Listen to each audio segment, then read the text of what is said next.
মা তাড়াতাড়ি চলো, আমি ওইখানে একটি বড় ঘাসের মাঠ দেখেছিলাম, ওইখানে গিয়ে মজা করে ঘাস খাবো। ঠিক আছে, তাড়াতাড়ি চল। ওয়াও, এখানকার ঘাস খেতে তো সেই স্বাদ। এত স্বাদ কেন? অনেকদিন পর মজা করে ঘাস খাচ্ছি। আরে আমার জমি থেকে ঘাস খাচ্ছে কারা রে? আজকে ওদের উচিত শিক্ষা দেব।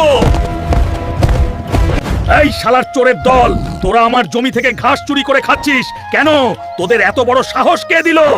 আমরা জানতাম না ভাই, এটা তোমার জমি, তুমি আমাদেরকে ক্ষমা করে দাও। তোদের কোনো ক্ষমা হবে না, আজকে তোকে মেরেই ফেলবো শালার চোরের দল।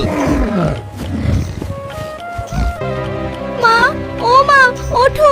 তুমি উঠছো না কেন? তোমার কি হয়েছে মা? ওঠো, প্লিজ ওঠো মা। শয়তান লালু মাস্তান আমার মাকে মেরে ফেললো। এখন আমি কার কাছে থাকবো? বন্ধুরা, তোমরা কি কেউ আমাকে থাকতে দিবে? আরে মুন্না, তুই কাঁদছিস কেন? তোর কি হয়েছে? আর তোর মা কোথায়? লালু মাস্তান আমার মাকে মেরে ফেলেছে, এখন আমি কি করব? সেলিম ভাই, তুমিই বলে দাও। তুই চিন্তা করিস না মুন্না, আমি তোকে আমার জাদুর লাঠি দিয়ে জাদু করে বড় করে দিলাম। যা মুন্না, তুই এক্ষুনি গিয়ে তোর মায়ের মৃত্যুর প্রতিশোধ নিয়ে আয়। আমি ওই শয়তান লালু মাস্তানকে ছাড়বো না। আজকে আমি ওকে শেষ করে দিয়েই তারপরে সেলিম ভাইয়ের কাছে ফিরবো। বন্ধুরা, এরপরে কি হলো সেটা জানতে চাইলে লাইক সাবস্ক্রাইব করে কমেন্টে লেখো পার্ট 2।